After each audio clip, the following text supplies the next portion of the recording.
So the intent of this session was very simple. How do I take this forward? Fantastic. Yeah. So since I have just 10 minutes and I'll make sure I don't exceed that, two, three things very quickly. And what do we guys do for a living? So we are a lingerie brand. This is a little bit of my background. I mean, started like a typical software engineer. Did it for a couple of years, then started a desktop-based search engine. It was a technology-backed product. Ran it for 2 years. Then to one of the ad techs, I was able to sell it off, by telling them a story that, see, Google has gone from search to, ads. So you guys are in ads and I've created a search engine, let's try and do something together. And they ended up buying us. So, great times, 4 kids out of college, lots of money in the banks. We did that in the office for some time. Then we started an edtech company in 2006, way ahead of its time, had 15 lakh students on the platform. Built a big business, then realized that consumption is not happening, sold it off, ran an incubator for a Swiss fund, and then went on to start Clovia. Clovia, some of you might know, so we're a lingerie brand. We've been running it for 10 years. 2013 is when the brand got incepted, and actually we launched in 2015. 2022 we got acquired. It was the largest D2C exit at that point of time. We sold it for around 1100 crores. So during this time, we ended up doing a lot of interesting things, and the idea was that how do I utilize these 10 minutes of whatever 20, 30, 40 of us are here. The whole intent was that how can I make use of those 10 minutes and try to give you some sort of the hacks that we utilize, right? And the whole intent of this presentation is also not, preachy stuff, right? I mean, we just say, yeah, let's look at some myths and how can we, burst those myths. That was the thought process. Very, very simple, very, clean. This is to give you some stats about the company. I mean, every second or a second and a half, we kind of selling a piece now. So the volumes are substantial. The business runs at an NPS of almost 65. The repeat rate is 65% plus.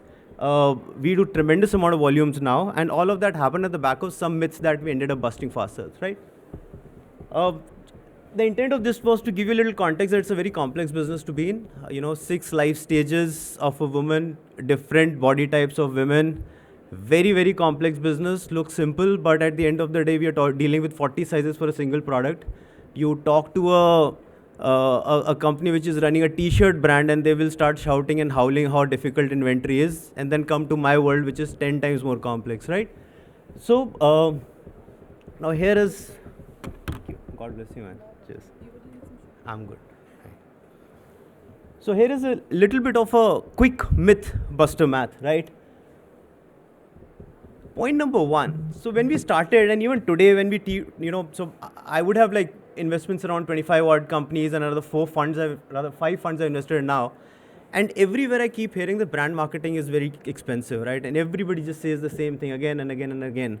So our learning around that was that you will always find that little crevice where you can end up doing something nice for your brand, right? And I'm not trying to preach here. I'm really telling you what worked for us. I'll give you a very simple example. We wanted to get a lot of celebrities. We did not have any money ever for the longest time, right? The God went kind with us, of course, with the exits and all. But when we were running the business, it was a very tough business because lingerie nobody wanted to invest in. There were no success stories except Jockey, which was frankly built on men's. So what we did was we started creating a lot of relationships with the stylists of magazines and all, right? And what we would end up doing is keep sending them a lot of product. And one fine day we got a call saying, hey, this is a celebrity who wants to wear your product and do a shoot. Is it okay if we use your product? So I said, absolutely, yaar, why not? But why don't you give us the license for digitally using those images, right? Kya yaar, digitally to le le. This is what ended up happening for us, right? We literally utilized no money at that point of time. Of course, we shared this idea with so many people. Now we don't get any more options ourselves. But this was one hack that we ended up utilizing, right? Every single celebrity out there, we were able to utilize them from a digital perspective. Of course, when we got bigger, we were able to hire them as brand ambassadors as well. But this is again the hack that we utilized. Again, very, very simple thing. We went to DU colleges and started to give them little cups saying, what's your cup size? And there was a conversation starters. A girl would go to that local chai wala. The chai wala give her a coffee, and she would start drinking coffee and say, hey, what's your cup size? If you don't know, go to Clovia. As simple as that. Conversation starter. The moment it started the conversation, some media outlet got whiff of it, and then it became a viral story for us. So the beauty of where you stand today is that it is a very cluttered market, but it is cluttered because there is a lot of content. there is a lot of content, meaning there's a lot of people consuming the content. So there will always be that little thing that will trickle down and create a value for you. So, my 2 cents here would be that please keep thinking what is that little additional you can do, that can create some value for you. And that's what we keep telling everybody, that brand marketing is expensive. Brand marketing is expensive. Arey Baba, ho gaya. What's next? How do you create your brand while you don't have the money is the problem that you have to solve, right? Again, now Mythbuster 2, content is expensive. Very true. Now content has become shitty expensive. Everybody wants to create content. And the funny part is everybody wants to create viral content. Yeah, there's no such thing as viral content, right? So we guys were trying to figure out that what is our reality, what do we do? And, and I've been very fortunate to have friends, who were domain experts, and you would sit with them, brainstorm with them, try and understand, and one thing that very beautifully worked for us was we said that unless content is part of my DNA, I will not be able to create anything, right? So very early in the game, and we have this problem of creating a little bit of scandal within our ecosystem all the time, right? So that kind of keeps us all on the toes and keeps the ecosystem also on the toes. So I said, okay, if we have to do this, right, and my co-founder is Neha, and we discussed that if we have to do this, let's start seeding some nonsense here. What the hell? Who cares? Let's do it. This is my first presentation to my investors that went. This is the report that went to my investors this is the first MIS that went, right? And these guys were like really old folks. Some were old folks, some were young folks, right? This gentleman calls me and says, boss, nailed it. What the hell? The other guy called me and said, have you gone mad? You're sending me like naked ladies trying to explain your numbers. The only thing that ended up doing was that it started to build a little bit of trickling within our ecosystem, right? My team understood that we guys are okay to do things differently. There's no disrespect anywhere. Huh? I mean, this is very, very respectfully, we are trying to explain people, this is what our business is. If you don't understand us, then how will you understand our business, right? Slowly and steadily, content started to capture a little bit of love within our ecosystem. When I say ecosystem, in our company, right? Today, what we guys have ended up doing is we don't do any outside content at all. We have 3-4 kids in the office running around with their iPhones. Sometimes I have to shoo them out of my cabin just to sit and do a meeting, right? But that is the nature of the of the love that we have ended up building for content. And every time 5 reels they'll do, 1 reel will end up getting like 1 million views, which would have gone all organic, right? So it doesn't happen in a day. I'm the oldest in my company. It's not very simple for me also to keep relating to the audience that I'm catering to. But the best way to do it is to keep nudging yourself and to keep giving that shock value to yourself that at some point of time people will start listening to you. And it will always flow from the top. So if you're a founder, if you're a VP, if you're a senior within your company, if you try to take serious interest in your content strategy will happen on its own, is all I'm trying to tell you, right? And that was the reason I gave you the example of that presentation that I sent forward. Again, small conversation starters, right? This one example I give everywhere, right? I mean, so that time Kusha was not very expensive, Abhi it's very difficult to kind of hire her, but so this was probably the first viral video that happened for her. And, even though I know I'm running out of time, but it's such a beautiful thing that we did. She did this video called Azadi, where she said that in the evening when I come back from office, I take off my bra, it is Azadi for me.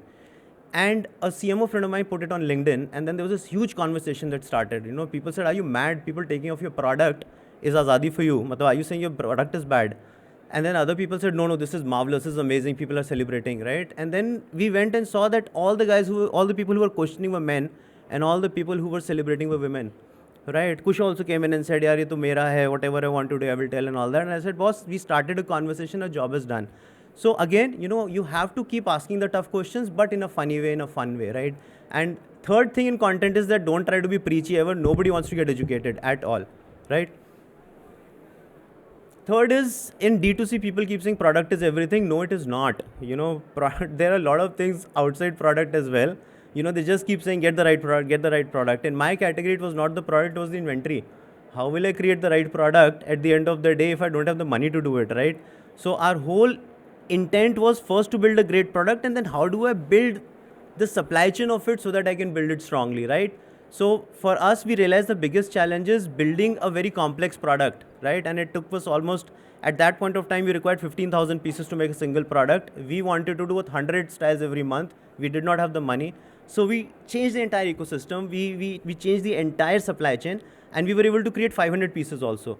So while everybody kept saying the product is the key, you have to go back as a founder and understand, or as a senior in a company to understand what is it that stops you from scaling, right? For us, what was stopping us from scaling was the minimum order quantity of our product, right? Because as I keep saying, जो दिखता है वो बिकता है, सब बोलते रहते हैं, लेकिन जिसका इन्वेंट्री होता है वही दिखता है at the end of the day. So please go beyond the rhetoric and try and see what is it that is a showstopper for your business. What we ended up doing was we created a technology backend. I'll not waste your time on that, but the technology backend itself started to identify the top sellers, which we were able to recreate very fast. So what the industry did was for 15,000 pieces, we started doing with 500 and scaling. Yeah, this is the big one. Everybody keeps saying don't do anything outside your brand. Don't get digressed. Don't have diversions. You guys will always leave your core behind. Don't do anything else except your brand. Boss, if you don't have the money, do whatever it takes to keep your business running is the important thing that to learn, right? And this is again for people who are really starting off. For us, the biggest challenge was that we needed the cash flows. We needed a supply chain. Supply chain ke liye we needed product. So how do we build it out? So we said, screw it, yaar. Let the world keep telling us that you guys are doing this, you guys are doing that. TV shopping is what ended up saving us, right? Today, even that time I used to shout at the top of my voice that I'm very happy I'm making revenue, and people would say that you are digressing, you are killing your brand, you're taking it on television, TV shopping with whatever brand goes dies. But what it ended up doing was that initially when I did not have the volumes, one show we would do, even the founders would go themselves, and we would end up making a crore within 1 hour. And that started, that got a ball rolling. So whatever it takes for you to get the ball rolling, please do it, right? Because if you keep focusing on your product and thinking that cash flow will happen because some investor will come. So I keep saying that finding an investor is like like the next season of Game of Thrones. You don't know when it will come, and even if it will come, how good will it be? So be very, very careful of how you run your business. So cash flow is something that you should really, really focus on. Everything else is a rhetoric. बाहर बैठे हुए लोग कुछ भी बोलेंगे, but you guys should focus on your business. Another thing is people have this tendency of asking a lot of questions about, why will people buy online? Why will, there will be a lot of returns on the internet. So, so there's a very interesting thing that one of my IT seniors says, and he says that there was a person who was standing outside a temple, and there were like 500 people who were walking without slippers, right? There are two people standing. One person said, oh, there is no market for chappals because everybody's, without chappals, everybody's with naked feet. Another said, boss, there are so many naked feet, I can sell so many chappals, right? So it is about how you see the opportunity and how you can create it, right? So for us, we realized that there's an opportunity, and we understand selling on the online is very difficult. We created something called the fit test, and we said that we will guide you what to buy. We ended up using this tool so strongly that we ended up actually selling to the extent that our returns were the lowest in the industry. They still are even today. Right, so find an opportunity in every challenge that the world brings to you. Don't be crazy about it. Sometimes they are right also, but a majority of the time you can actually find a solution out of the problems people share. Automation is everything. Is a farce, I can tell you in as many words. The world has continued to try to automate things which could not be automated, or took at least a year to automate, and in the process they ended up losing precious time. We have gotten to the point where we said this person will sit and is going to type on WhatsApp and tell me an hourly report, right? Because that was more important. The efficacy of it, the speed was more important than the efficacy of it. So don't wait to automate. You have to start your business, you have to start your process, start your KPIs with human intervention. As the time progresses, human intervention can go away and automations can kick in. So automation is also something which is great. You should not wait for it to happen. You should run your business and then try and see how automation can help you. Last two very quick points. Two things work very beautifully for us. The world does not understand the importance of PR. I think PR is very important. PR in the right circles helps you out a lot as founders.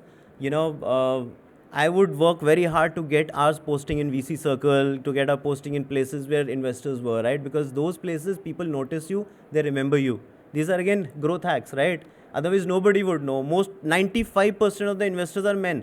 They don't want to know about bras. They don't know about bras, right? How do I reach out to them?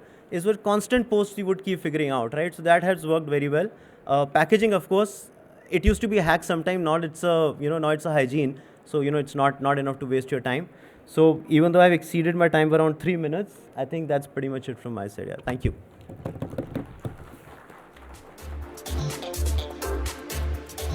I don't know if you guys have any questions. I'm right here. You can ask me. So, thank you.